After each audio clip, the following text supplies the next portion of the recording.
What if I told you that the most terrifying secret on Earth is not hidden in a top-secret government facility, but buried under 3 kilometers of solid ice?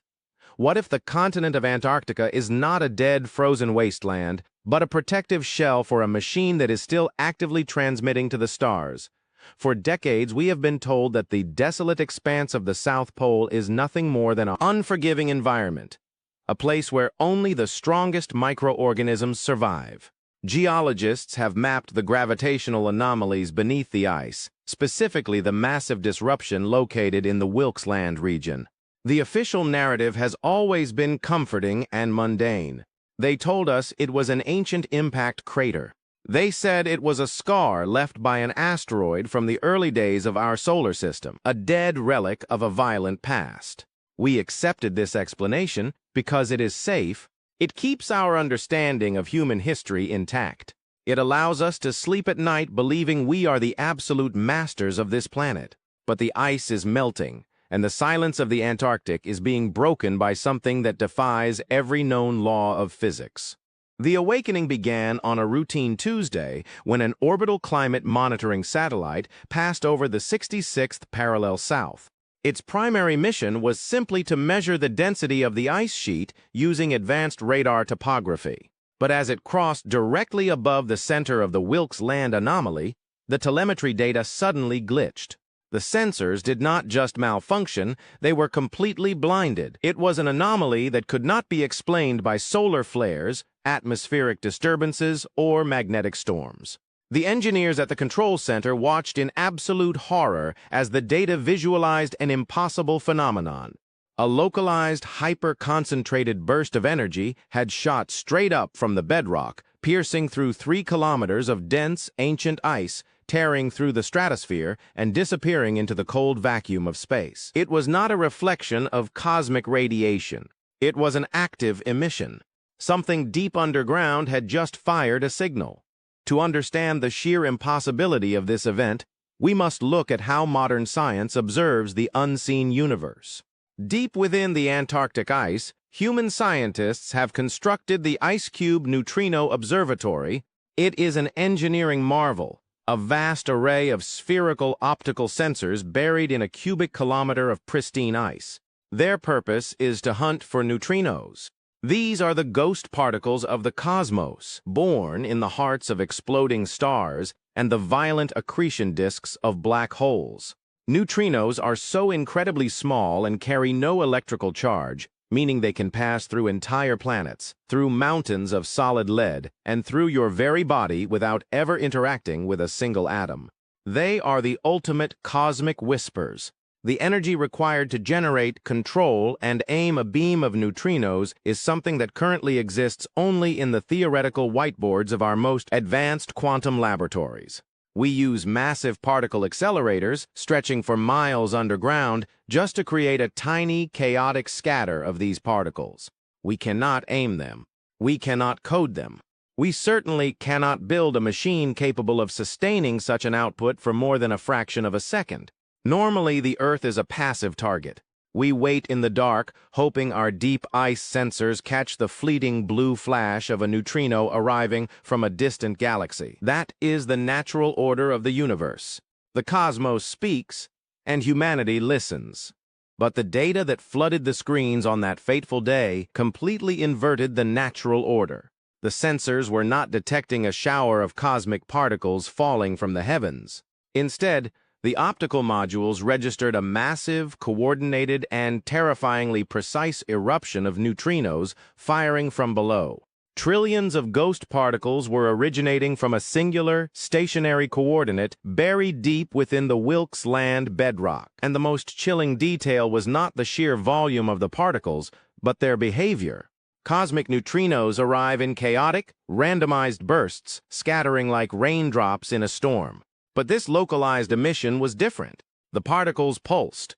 They surged and retreated in a perfect, unbroken mathematical rhythm. It was a digital heartbeat, a flawless binary code written in the most elusive particles in the universe. Imagine standing in a completely dark room, and suddenly a flashlight begins to blink in perfect Morse code. You do not assume the light bulb is naturally malfunctioning. You know, with absolute certainty, that someone is holding the flashlight. Nature does not create perfect binary sequences. Nature does not broadcast on an isolated noise-free frequency. This was not a natural geothermal vent or a bizarre geological reaction. The data left the quantum physicists staring at their monitors in absolute paralyzing dread, because the mathematics pointed to only one logical conclusion. Down there in the crushing dark is a machine, a neutrino transmitter of incomprehensible scale and power, and it is awake, it is functioning, and it is speaking a mathematical language that our brightest minds are desperately trying to translate. The scientific community found themselves standing at the edge of an intellectual abyss. Every textbook on human history, every fundamental law of technological evolution was suddenly thrown into question by the rhythmic pulsing of this buried beacon. If we accept the terrifying reality that a machine is transmitting from beneath the Antarctic ice, the next question becomes infinitely more dangerous. Who is it calling? The trajectory of a neutrino beam is perfectly linear.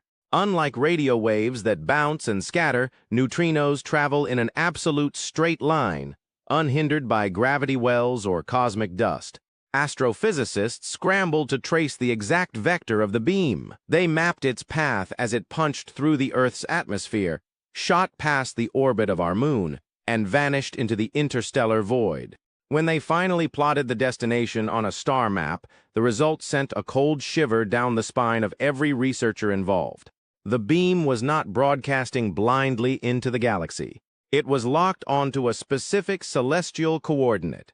It was aiming directly at the constellation of Orion, specifically a dense region of space near the star Bellatrix. This was not a random point in the night sky. The constellation of Orion is the most repeated, the most deeply ingrained astronomical reference in all of human history. The ancient Egyptians meticulously aligned the Great Pyramids of Giza to mirror the belt of the Hunter. The Hopi tribes of North America built their sacred villages to reflect the same star pattern. From the towering ziggurats of Mesopotamia to the hidden temples of Mesoamerica, humanity has spent thousands of years obsessed with Orion. We dismissed these ancient alignments as mere mythology, the superstitious stargazing of primitive cultures. But what if they were not looking up in worship? What if they were looking up because they knew that was where the signal was pointing? The realization that an active transmitter on Earth is currently communicating with the very stars our ancestors worshipped is enough to shatter the foundation of modern archaeology. The moment this trajectory was confirmed, the scientific operations surrounding the Wilkes Land anomaly changed overnight. The transparency ended. The public data feeds from the orbital satellites were suddenly taken offline, replaced by looping, pre-recorded imagery of empty ice fields. The official explanation was a routine server maintenance, but the actions on the ground told a drastically different story. A massive fleet of military-grade icebreakers operating under the flags of a sudden, unannounced multinational coalition converged on the coordinates. They arrived under the guise of an extreme environment training exercise. But military exercises do not require the immediate expulsion of civilian researchers, nor do they necessitate the establishment of a total no-fly zone covering thousands of square miles of frozen wasteland. Aviation authorities issued urgent notices to airmen, rerouting all commercial and scientific flights away from the area, citing severe magnetic disturbances that could compromise navigation equipment. The quarantine was absolute. The truth of what lies beneath the ice is being actively suppressed, buried beneath layers of bureaucratic silence and military intimidation. They are not protecting the world from a localized magnetic storm. They are guarding the perimeter of an active beacon. They are terrified of what the machine is saying, and they are even more terrified of what might answer back. The deeper we dig into this mystery, the more the pieces of a suppressed history begin to align. The ice core samples taken from the regions adjacent to the anomaly reveal a chilling timeline. The compression layers of the ice, the trapped atmospheric gases, all point to a singular conclusion. The bedrock above the machine has been frozen solid for at least 10 to 12,000 years. This date is not arbitrary. It aligns perfectly with the end of the last ice age, the catastrophic period known to geologists as the Younger Dryas. It was a time of global upheaval, violent climate shifts, and the sudden extinction of megafauna across the planet. It was an era long before the first bricks of Babylon were laid, long before the invention of the wheel, and millennia before humanity even learned to forge bronze. Yet, the data suggests that during this chaotic dawn of human existence, an entity possessed the engineering capability to construct a quantum communication array. This forces a terrifying paradigm shift.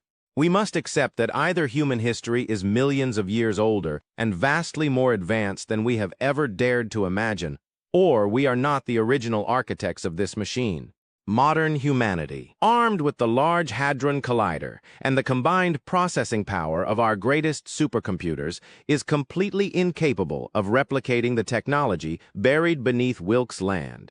We are like infants playing with wooden blocks, staring in incomprehension at a fully functional supercomputer. The physics required to build this neutrino transmitter are centuries, perhaps millennia, ahead of our current understanding. The scientific community is standing before a locked door, desperately trying to pick a quantum lock with a Stone Age tool. They are helpless. They can observe the signal, they can measure its rhythm, but they cannot stop it, and they certainly cannot understand it. The ultimate question is no longer whether we are alone in the universe. The machine proves we are not. The real question is the purpose of the broadcast. Is this ancient neutrino beacon a cosmic SOS left behind by a dying civilization screaming into the void? Is it an automated telemetry report dutifully sending status updates of our planet to a distant overseer? Or, perhaps most terrifyingly, is it a warning system? A burglar alarm triggered by our recent technological awakening, signaling to someone or something in the constellation, and the quarantine must be lifted. The ice is not a tomb. It is a shield, and beneath it, the machine continues its rhythmic pulse, indifferent to the empires of men rising and falling on the surface. We have spent our entire existence looking up at the stars, searching for a sign, completely unaware that the greatest cosmic mystery has been buried beneath our feet the entire time. What do you think is waiting at the other end of the signal? Are they coming back? Leave your theories in the comments below. Do not forget to subscribe and hit the notification bell, because the universe is full of secrets and we are just beginning to scratch the surface.